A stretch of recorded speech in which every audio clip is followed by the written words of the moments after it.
And welcome back, folks, to another edition of the Michigan Football Breakdown with our Monday morning quarterback, Devin Gardner. His weekly film study, you heard him, and his analysis of the melee, of the assault, of the ambush. Now it's time to talk some actual X's and O's, talk Yeah. some actual gameplay, Devin, because it feels kind of like everything was a distraction from, even though it wasn't the kind of domination that we predicted. It looked different. It was still dominance. I mean, the defense gave it was No, like that Vegas one was point that nine. was the domination I predicted. I, They I, ain't gonna- that's what they, I said. they only punted once. That's domination. I understand. I said it wasn't the kind of domination. Okay, most of us predicted they would dominate that secondary through the air. No Oh, matter okay, which way you I got slice it, you. they dominated them dudes, especially the defense with the halftime adjustments. Man, they put it on them. Yeah. Put it on them hard. See, we try to Yeah. put it on y'all though every week. Try to lace y'all with some knowledge that you can go to the water cooler with and say, this is what happened, this is why, and this is what they might be able to do moving forward. We try to Just trying to make you a smarter football mind. And you want to know one other thing, Sam? This segment is not sullied by sponsorship. oh my brother. My brother. It's not sullied by sponsorship. You want to know Pay why? attention. Because this is for the people, by the people, about the people, and we ain't making no, let me reiterate, we ain't making no funds off of this breakdown, Sam. Can you believe that? Hey man, listen, but I'm telling you, Fox, we should work something out. Big Ten Network, we should work something out. I'm just telling you, every time we walk out, Borges was at the airport, Devin. He was at the airport. And they said, "Hey man, aren't you that guy that's always rubbing his head on the camera?" Hey, not aren't you, That's the last thing we need is for Borges to feel like he famous. not Oh, Lordy. not aren't you the former Michigan offensive coordinator? Not aren't Auburn National Championship coordinator, like, no, none of that. aren't you that guy that rubs your head on camera? I said, man. So I'm just saying, people are paying attention. Yeah. It should be something that makes some dollars. But in the meantime, until then, until that point, this is for the people. We do this for you. There's no monetization, there's no sponsorship at all because we do not own this footage. Therefore, we provide it for your entertainment, education, and edification. We're going to continue to Oh, do so. There are ways in which you can support us. You can go over to the MichiganInsider.com. That's the one-stop shop where you can find everything we do, and $1 gets you in your first month with recruiting heating up, the season steamrolling towards a clash with Ohio State. Now's the time to get in. But Devin, now's the time to get in on some breakdown of this offense that won this game 29-7. mm-hmm. Pushed Michigan State around between the 20s, but the red zone, Devin, the red zone. If we are talking about what is the measure for this team, is it beating 95% of college football? Which this team, I am convinced right now, you line them up against 95% of the teams in college football, Michigan will bully them. But Yeah. but the top 5%, Devin, seems like it might take more than some bullying to do that to win a national championship. Yeah, without question. I mean, goals have changed. Uh, it wasn't always a national championship. It just seems like, right? It seemed like, oh, that's far fetched.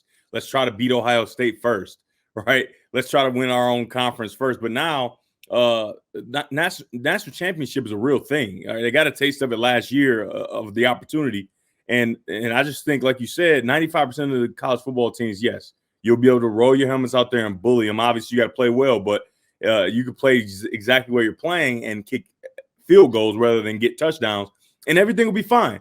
For the most part, you'll win all those games, but that's not what you're looking for. And top 5% just happens to be at the end of the year, right? Top 5%. There it goes right there. And they score touchdowns often. They score touchdowns often. I think it was low 90% before this past week on red zone touchdowns, not scoring. They were 100. They are 100% scoring, but they were around 90% or more actually scoring touchdowns in the red zone, right? So if you're trading touchdowns, field goals, that's just like playing the Golden State Warriors, man. If you're gonna shoot twos and they're gonna make all their threes, you don't have a chance in hell on beating them. Yeah, the stat, and I wrote about this Michigan's their touchdown percentage in the red zone is 63.6%, 58th in the country. And that's a team that has the 5th most red zone trips in the country. So they get to the red zone among the best out there, but the conversion rate, I tried to get a gauge for what's good. Borges said you want to at least you want to be over 70. He's like, Yeah, for sure. that's the baseline. He said you're doing well if you're over 80, but you want to be Right. over 70. And Michigan is sitting at 63%, Devin. Yeah, I mean, it's just not good enough, right? And that's why you come here to figure it out. And so we got some plays, some in the fringe red, right? The fringe red, which means right outside the red zone, where Michigan does a great job. In the fringe red, that's how they get in the red zone so much, right? They're devising plays, the imagination is there, and then it's like as soon as they get into the red zone, it's like, let's take our foot off the gas a little bit. We have points. I don't know if it's we don't want to make a mistake. We don't want to let JJ be in a position to make a mistake or whatever the case may be. But it's not going to be conducive to success. I think that we have to find a way to have a better imagination. And we talked about it on Monday Morning Quarterback, that involving the wide receivers in simple ways, like all the years of football, just throw them a fade, right? Give them an opportunity, right? But here we are on the fringe red. And this is a great job of recognition by JJ. This 2-man, right? So they're running all go switch with the receiver switching responsibilities, going inside and outside. But it's cover 2-man, and it might even be. I say cover 2-man because the DBs are inside leverage, but it looks like this front side safety does something weird where he tries to rob one of the verticals. But whatever the case may be, it's a man defense where the linebacker, who at this point looks like a defensive end, he is going to be matched up with your running back, and your running back is one of the best receivers on your team, right? And so this is great recognition, knowing. Pause real quick. You said look like a defensive lineman. Yeah. He is a defensive lineman. That's Winman. Right. That's the transfer from UNLV, and they've been for 2 weeks. And he's only been playing linebacker for like 2 weeks, Devin. So he's a defensive end playing linebacker. Only been there for 2 weeks. Well, appreciate you. I appreciate you, MSU, for putting a linebacker right there and then emptying the box, right? You walk your linebacker out over the slots and all these different things. So now it's the recognition of, hey, I got one of my best athletes and best receivers on a defensive lineman. It's a win. It's a win every day of the week. And so this is great recognition by JJ. Drop back, allow the coverage to lift, let your guy work. And I remember we used to have this play with Vincent Smith. He was our shake guy, right? You go all go and then running back option and just let him get down and then you throw the ball to him. Just like that, wide open. Number 4 doesn't have a chance in hell. Yeah, and just to to highlight, I know it wasn't a game that was heavy on passing, especially to wide receivers, but Michigan came back to this a little bit later on in the game. And it wasn't quite the same route run by the running back. But he wound up coming to Ronnie Bell. We're going. Yeah, for sure. I mean, and it was a dart, right? So that's what you love to see that from the young quarterback, where it's like he's not predetermined and he's seeing what he sees. And though it's the same play, he's not expecting to get it to the same guy. And here it is right here. It's the same exact play, but now another guy's open, right? Now it's zone coverage. Now it's not even though 2-man is man underneath zone at the back end, but this is more of a zone coverage, and Ronnie Bell comes open. I love what Michigan did with the switch releases, right? Because I don't know if you noticed or not, but the DBs, and this is the Big Ten, how they always allow this, super handsy, pulling on the guys, and it wasn't being called, right? And so instead of truly complaining, I'm sure they said something, but instead of complaining, find a way to get your guys open, and those switch releases were great ways to do that. And you see this dart right on his face mask. I mean, that's an explosive play. An explosive play in rhythm, not creating anything, just going with the framework of the offense once again outside the red zone, and where our offense is exceptional. Yeah, Devin. It wasn't a game heavy on targets for the receivers. 12 for the game. The majority of those went to Ronnie, of course. The majority of the receiver targets, but it should be stated to emphasize your point they got robbed of a touchdown to Roman Wilson. I mean, the dude got rolled. Yeah, I mean, they yeah. pulled the shoulder pads off. Your referee's staring right at it. I don't understand it, but you can't complain about that. And that's a great and on that play, it was a great job by JJ creating and finding a way to get the ball out for a big play. That, I mean, it could have been bigger though, much bigger actually. Right. All right. So let's continue with the sequencing from my man DG. Next on the list, Devin will be play 15. As I bring that up right now, play 15 on your menu. We are back in the red zone, Mr. Gardner. Yeah, I mean, like we talked about, there's no imagination. We got 1, 2, 3 routes that are going to be, and I'm not going to count the running back, 3 receiver routes and tight ends that are going to be outside the end zone, right? Outside the end zone. And then you got a front line dig rather than a back line dig, right? And the back line dig, usually if you had those low routes, that's fine. And then the back line dig, so he can throw the ball high, receiver can jump and get it. But the front line dig, you got all these white jerseys, right? These defenders in the way. I'm not throwing that. I'm not throwing that route. And so I think JJ did a good job of like, hey, we call a play that is basically conceding to kicking a field goal. I'm not going to mess it up by running around doing crazy stuff and make it worse. Just throw the ball to him and get what we get. You know what I mean? So like the imagination just doesn't seem to be there, right? It seems like on that play when you have 3 receivers go 5 yards from the end zone and then have just a backline dig for Roman Wilson, it just looks like you're saying, you know what, let's just not mess it up and take 3, which that's not how you're going to win, I don't think. I mean, that, like we said, 95% of the league or the country, you're going to win, but not the ones that you truly need to and want to win. I don't like it. And I'm sure some people will ask, and you can just talk us through this real quick. I mean, do you ever get to the backside on this play? Do you ever? I mean, you could, but I wouldn't go to the backside because you got a safety down low, right, where your receiver is going, plus the corner, right? He's doubled. There's no way you should ever go to that side because it's 2-on-2. I mean, it's 2-on-1. No, I was just looking at you got Donovan on the check release out there. Do you ever get? Well, like I said, if I'm JJ, we got all routes that are outside the end zone, right? So we probably won't score. We got 1 frontline dig. I'm not holding the ball so something crazy can happen. You know what I mean? Right? I'm not holding the ball. Get the ball out. I mean, the play was called to not score essentially, right? So don't be a part of the problem. Like, get the ball out and then you go to the sideline. Like, because I mean, it seems like it's almost set up for failure on this play. You know what I mean? Where it's just like, hey, maybe he's going to do something crazy and hold the ball and then we can have an excuse. And it's just like, I like that he just dropped back, threw it to the open guy and who was, he's kind of covered, but he threw a good ball for Ronnie Bell to make the catch and got off the field. But just no imagination. I don't love stationary routes to get zone. But on that play, I kind of gave a pass, right? Because that's the first red zone trip. And he didn't force it. He didn't force it, but I gave a pass for the play call because I got you.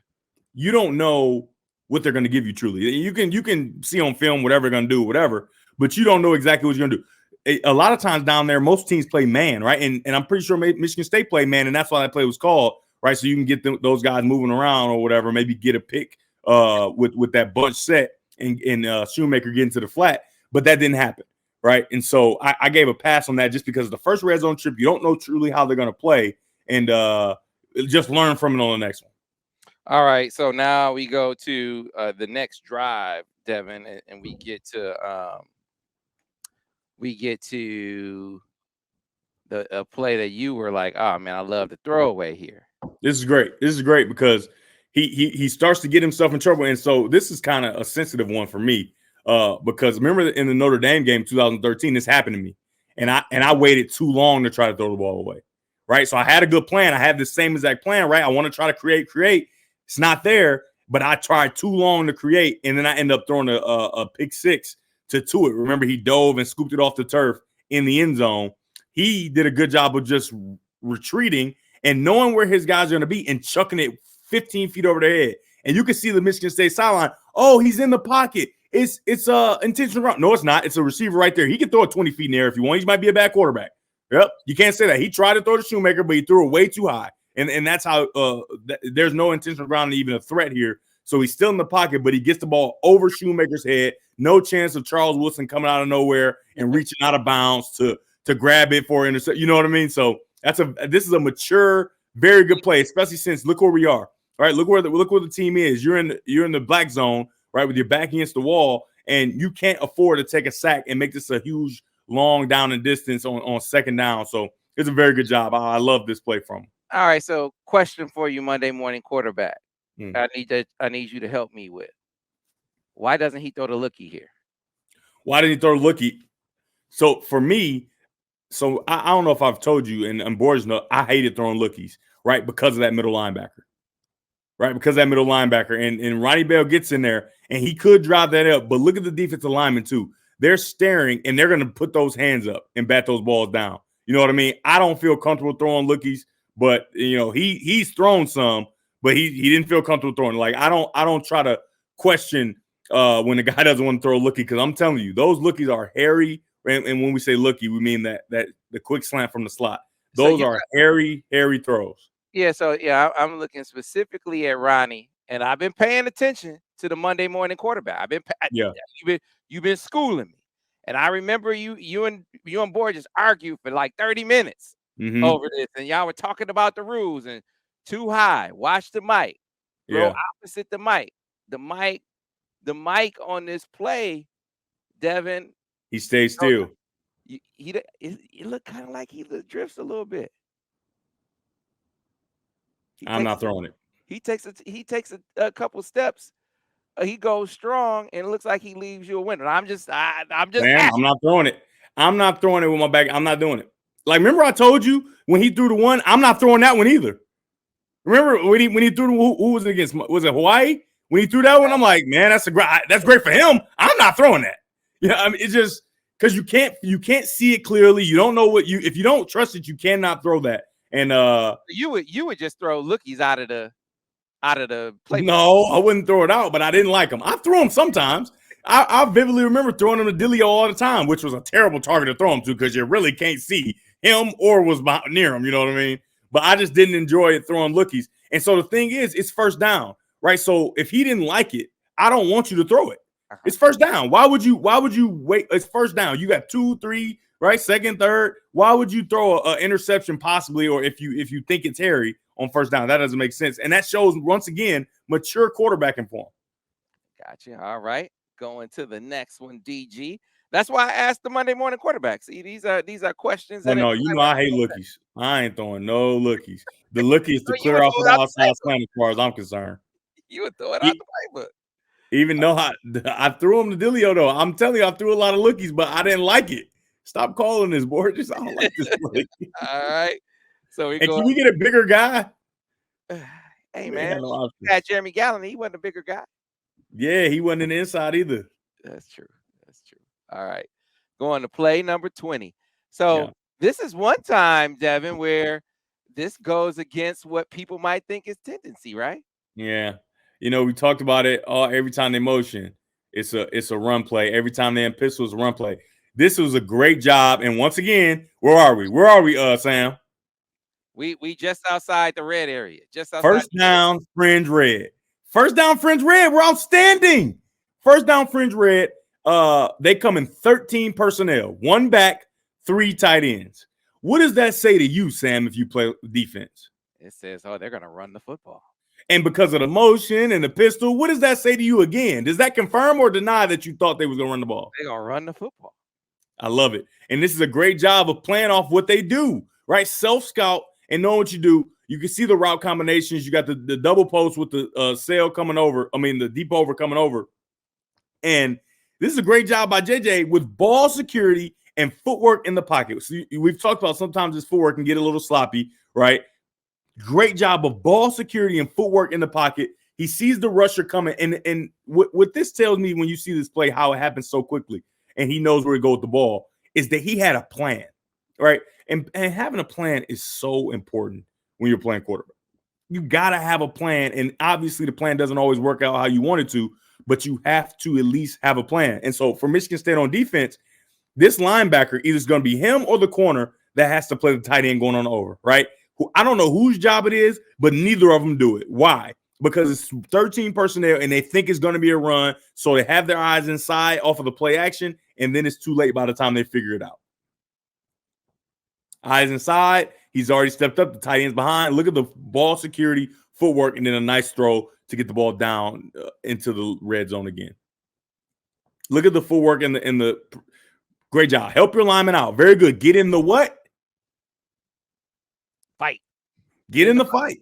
Right? Help your offensive lineman out. Right? That defensive end gets up the field super fast, and now the tackle has a chance because the quarterback stops his drop, sticks his right foot in the ground, climbs up, closes that shoulder so he can't get the ball knocked out, comes up and had the plan of getting the ball to the over to the tight end. It was a nice play. Very nice play to get down into the red zone again. So the fringe red. I haven't heard that terminology. The fringe red, huh? Right? The fringe red is right. It's right before you get in the red zone. It's not quite red zone, but a lot of defenses, and so this is why it's important, because a lot of defenses play the fringe red the same way they play the red zone, right? Sometimes, right? And then they play low red differently than they play the high red. You know what I mean? So high red is what, 10 to 20, and then low red will be 10, maybe even go a little lower for some teams. And that fringe red is just outside the 20. So everybody talks red zone, but it's levels to red zone. It's that this is the low red, right? This is the low red where it's usually man to man. You won't probably get anything else.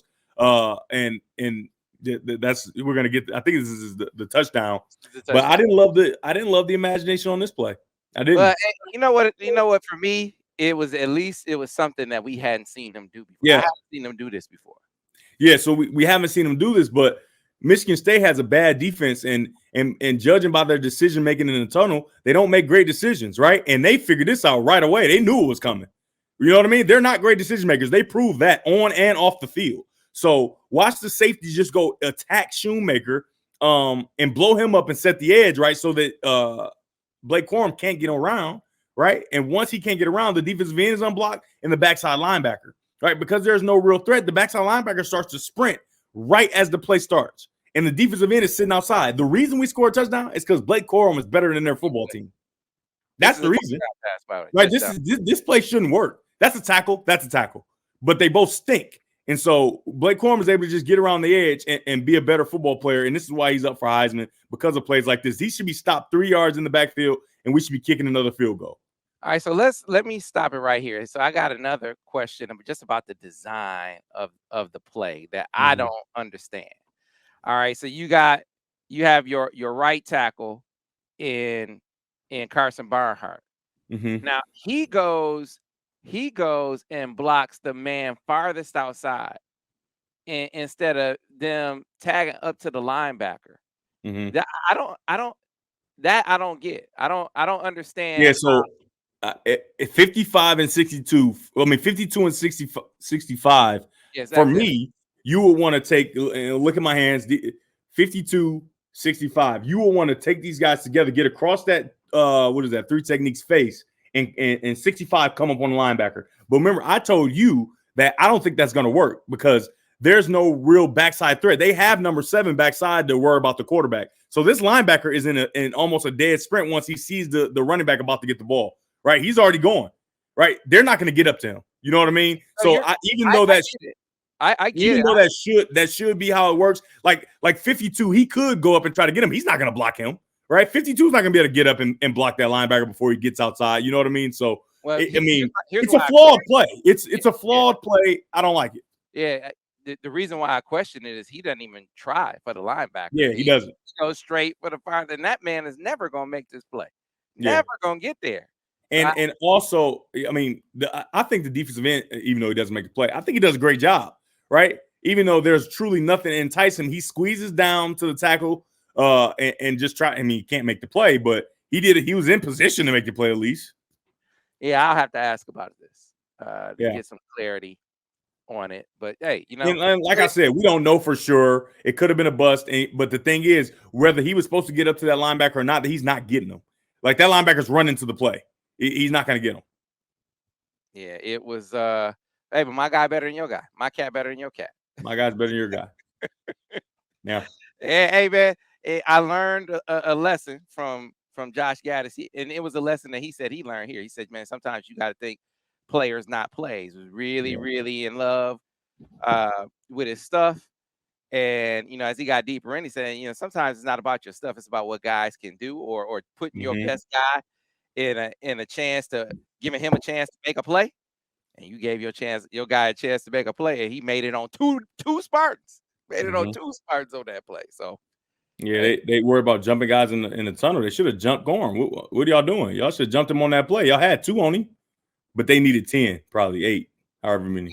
all right, let's keep Or it they moving. need to take their helmet off and maybe swing it and trip them or something. I don't Hey know. man, when I heard that Jamon was what did they say? What did the text to me said that he was getting the top Oh no, he got the top lawyer, so top that lawyer, mean and I yeah. thought immediately it's Tom The Mars. guy that helped out Ole Miss and what was it, Shea Patterson to make sure against the NCAA. So he good at his stuff. So yeah, I mean that whole thing kind of spawned this immediate eligibility era. yeah, That Tom so Mars. he a good lawyer because the NCAA said, "Hold on, we ain't messing with him no more." You know what? Let's just let everybody transfer whenever they want. But you would think, I'm no lawyer, but you would think, hey man, we aren't on the field to play. Even if we on the field and you swinging your helmet at me, I might have a case, right? But I'm off the field, walking up the tunnel, and you Pretty far from the field, to be honest. Hey man, it would seem to me to be a pretty legit case that he has. But let's go back to it, Devin. Play number 36 here. All right, and so this is it's stressing me out a little bit because we're here in the red zone again. This is only second down, but it doesn't help you for third down, right? You got 4 on 4, and it's the quarterback draw, and so in the field, and when I say in the field, I mean when you're maybe at the 40-yard line or even at the fringe red. This play is awesome. Why, Sam? Because if they match 4 on 4 here, that safety won't be that low because he has to worry about a route going deep down the field. You understand this? Right? So you got 5 on 5 on the offensive line and the one linebacker, 4 on 4 out here. So this screen is dead. He can't throw this screen. Why? Because it's just going to get tackled in the backfield because there are 4 white jerseys to help and make the play, right? It's even. You don't want to throw when it's even. Pause it right there. That's the free defender that in the field, he will be removed, right? He will be in the back. He will be in the back end, maybe playing a single high safety or whatever the case may be. And this will be a great play. So ideally, right? Ideally, this should work. It's a good play. It seems like that. But it's different than the field, right? Ideally, the numbers should work because you got 5 offensive linemen, you got 4 defensive linemen, and 1 linebacker. The outlier, the one guy that you cannot account for, is the safety who doesn't have any true responsibility, right? Unless Michigan shows that they're going to throw a one-on-one route to the top of the screen, he has no reason to even respect that. You understand that? So I didn't like the design of this play just because it doesn't give the quarterback answers. You know what I mean? Right? He has to not throw the screen, and it has to be a draw. There are no other options here, and the draw is just not there. Now, I don't think they block it great. Like, they can't get to the second level or anything, but he might have been a little fast, but it doesn't matter, right? You got 2 guys. You got a linebacker, you got a safety. They're going to get him. He's fast. He does good. He ain't that fast. So walk with me on this real quick because I'm trying to put myself in see what Sharon sees. Your defensive end is able, he squeezes this gap. So that's number one. To your point, he's able to restrict this gap. You don't have a wide open space. I'm guessing he would say, you know what, you got to create a bigger hole there for him. But I'm not even looking at that as much as I'm looking at kind of what we were talking about before. Your double team up to the linebacker, and they don't. It looks like it's the wrong guy releasing up to him. Sam, that doesn't matter. It doesn't matter. It doesn't matter. He's going to get tackled. Like, that's the thing. He's going to get tackled. You know what I mean? Like, you want to create an advantage. And at this point, we don't have an advantage. You understand that? Well, all that said, to your point, I'm asking you these questions because you look at the offensive line and they have an advantage, but is it as big of an advantage as your receivers have over their secondary? That's the question I'm asking, and because these guys are making a few plays here is what I'm highlighting. You got your defensive end; he's restricting the gap against a pretty good tackle. You got a linebacker against. I mean, you're really stout on the interior. Your linebacker is able to flow through and make a play because your D line holds them up pretty well. Seems like the overwhelming advantages are more on the outside, which gets back to our point about figuring out a way to incorporate the receiver. Just give him a shot. Just give him a shot. That's all we ask. Give him a shot. All right. Let's move and it don't on. just be trying to throw Sharon on there. We don't know who calling the plays. Don't just say Oh, it's yeah, Sharon. okay. No. Okay, so I was just talking about it from not a play call standpoint, but a line play standpoint. What would he say about the line play on a particular play? I'm sure you're not proud of it, right? Because I think the left tackle overset just a little bit because he was trying to draw the guy in, but the defensive man made a play. He's on scholarship, even though he plays for Michigan State. They still got scholarships. They might be on partial or something, but I'm just kidding. Yeah, I wasn't saying he called the play. I was just talking about how they might be on partial scholarship, but they still on scholarship, baby. I'm just kidding. All right, play 37, and you know that raises an interesting question. Just a sidebar, and I don't know the answer to this, but I'm thinking back to how Jim and talking to his play calling brain trust in the past. You know, you had different guys with different sort of situational responsibilities. So you would have a third down guy, you would have a goal line guy, you would have a red zone guy, right? Pass game, run game. How does that flow into those other responsibilities?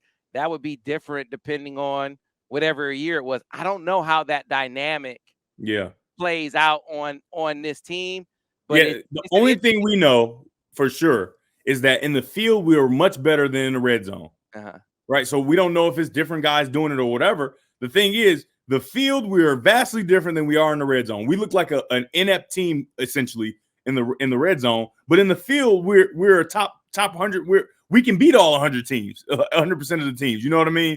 So it's really frustrating. I'm sure it's frustrating for the team. And I'm sure it's frustrating for the people that are calling the plays. You understand? But we all just want it fixed. Like, that's the answer. Like, we all want it fixed. And so the one thing that we are suggesting is an opportunity to try something that you just haven't tried in 2 years. I remember Donovan Peoples-Jones catching a kind of a fade or a corner or something and getting both feet down. I think it was against like a Wisconsin or something. And that's the last time I remember being in the red zone and throwing the ball with a chance to make a play like that. Well, yeah, Donovan Peoples-Jones been in the NFL for 3 years. This is a work in progress, and it may be that's the part of the work in progress. You know, the play sequencing in the red zone might be something that, you know, if you have growing pains as a quarterback, this might be a growing pain as a play calling dynamic. I don't know. We have to remember that to be the case. I don't know. We have to remember the play callers, Weiss and more, they are new, right? They're doing this for the first time as well, right? So it's not, it's not an attack on them, but it's just hey, figure it out. And I'm sure when they get in meetings, that everybody's looking at each other like, we need to figure this out. Like, they're just as hard as we are right now, and because it's glaring, right? It's not like something we don't have to take a deep dive to see that this ain't working, right? This is glaring. It's very clear that in the field we're much better than we are in the red zone, and it just needs to get figured out. And I think it's just a little bit more imagination. I think can really help. All right, so here we go. Play 37. Here we go. We got all these stationary routes, right? And so you were saying, man, it should have been a touchdown. And I agree, Sam. I agree. But I'm just telling you, when you throw the ball in tight, like how he's about to throw the ball, it has to be fast and hard, right? And the kid got a cannon. I don't expect this tight end to make this. I mean, I do expect to make this play, but I can understand that he wasn't able to make it. Throwing it hard and low is the hardest catch to make. And I can only say this because I have empathy because I play the position, right? I play the catcher, right? I was a wide receiver running around. And that hard missile slider, right? Baseball is a slider, right? That hard dying ball is the perfect ball. But a big old tight end trying to get down there, it's a difficult catch to make. And he wasn't able to make it. But again, all stationary routes down here with no real threats into the look how big the end zone is. It looks so much bigger, doesn't it? It looks like a Canadian end zone because we won't get in it. Look how big it looks. Like everybody stops at the goal line. Yeah, you drop 8. You drop You eight. drop 8, and everybody and all our wide receivers and tight end and whatever, they're all at the goal line. Look at that big end zone, man. Let's use it, baby. Let's use it. Now this Look, is nobody gets 5 yards in the end zone. Look at where they are. Now let me tell you something. Everything you said, I definitely tip my cap to you as the expert. This is a great throw by JJ McCarthy. It's a great throw. It's a great throw. This But could be a I'm touch- just telling you, we got to wear our empathy shoes. This is a tough catch for Shoemaker. Is that Shoemaker? That's Shoemaker, right? That's Luke. That's tough, dude. That's a 100-mile-an-hour fastball at his knees. I hear you, but hey, man. He should catch it. Yes, it's a great play by the quarterback. But I'm just telling you, man, I got empathy for him. That's tough. He just, think about it. He had just turned around. He trying to box the dude out. Then the ball come 375 miles per hour. He diving down trying to catch it. That's tough, man. That's tough. And you know, I'm a guy that you should catch the ball. But that's tough. That is tough. JJ I'm said, surprised he didn't pop it up. He said, "You got that defensive end on you again. I'm. That's where I'm going with the ball." Yeah, I love it. And the thing is, even though I don't love that play call with those stationary players, because I remember I told you it's a lot of white jerseys around the stationary guy. It's just tough to fit a ball in there. Obviously, he's got the arm to do it. I love that he had a plan and he was able to execute super fast before anybody could respond. There are white jerseys all around Shoemaker. You understand that? He's the least open guy, it seems like.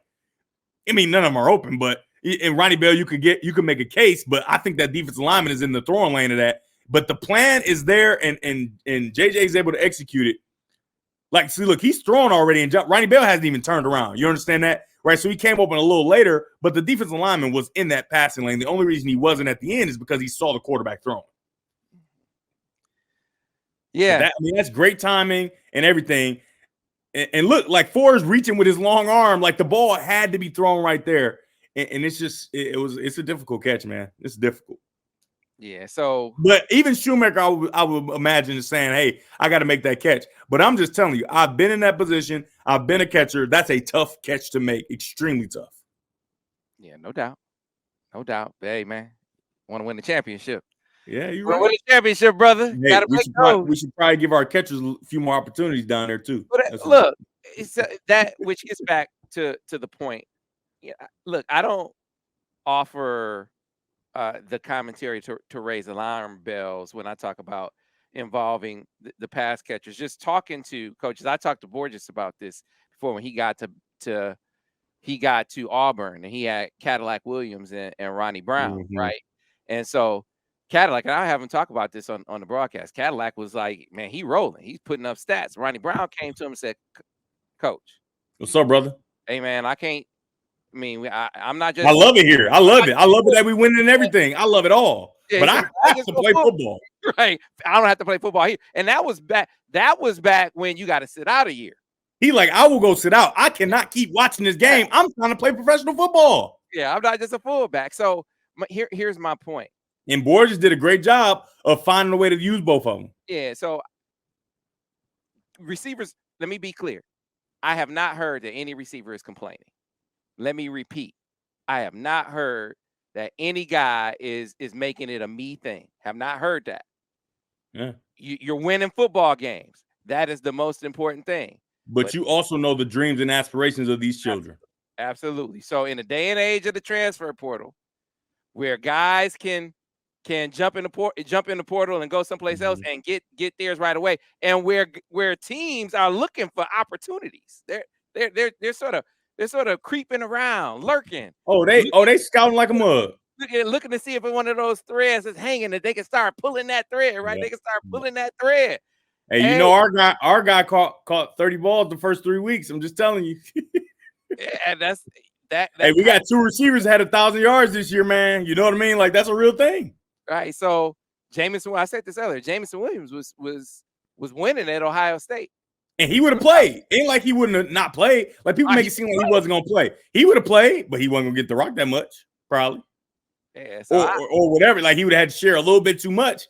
And so he go to Bama, and you see how that happened. So hopefully the Lions can get him on the field soon. Jeez. So here's the thing moving forward, and you know the immediate concern is winning games, but can you have your cake and eat it too? That's the tightrope act. I think you can. For a play caller, right? Can you Can you incorporate the receiver? Because man, we saw 13 personnel. We saw 14. I mean, man, they I ain't have even never seen 14. Only team I ever seen do 14 was like Stanford, like Air Force. I mean, they went 14 personnel. They throw it to the running backs. The receivers got 12 targets, man. Man, they And so struggled. here's the And me point. and Denard would have had to have words. Hey, Lace, what's up, brother? I'm out here blocking my butt Like, off when you running all over the place. You better get this ball to me. I don't care how. You look, better throw me a key pass or something. hey man, I'm a novice. You can play like that. They're winning like that. You might even be able to win big like that. What I am convinced that you can't do is that recruit like that. is have the kind of depth in the receiver room that Michigan has right now. It's deep. Do it like this. It's they have Sam, dudes. they deep, and nobody knows. Yes, I don't think that that's sustainable long term. Yeah. If there's going to be this kind of ebb and flow in receiver involvement, that's more an observation than a criticism. In the short term, though, it would seem to be part of the remedy to helping their red zone efficiency. It's conducive to winning. It's not like we saying stop winning. No, let's win a little more. Like, let's get better at winning by using the receivers that are so talented in the red zone. It's good. Yeah, yep. So, hey, this is what you call a good problem, Devin. Yeah, this is some of them good problems. You're 8-0. You just dominated Michigan State. Your young quarterback is making good decisions. He ain't turned the ball over. Right, and you talking about targets? You talking about receiver targets, man? What are we talking about? We just won the game. We just made Michigan State punk out in the locker room. Look at that. They so messed up. So, look, things could definitely be a whole hell of a lot worse. You should be celebrating Michigan being 8-0. They are, without question, one of the best teams in the country. But you sort of set the framework perfectly earlier in the show, Devin, when you said the measure is championship. The measure is all the marbles. Can you beat Georgia? Can you beat Bama and Tennessee? And you gotta win in Columbus, right? It runs through there too. So at the end of the season, you're gonna be facing the top 4 or 5 teams in college football. Can you do it? Can you beat them doing what you do, or do you have to add more to the repertoire? I would think you have to add more to the repertoire. I think so too. DG, it's always a pleasure, my brother.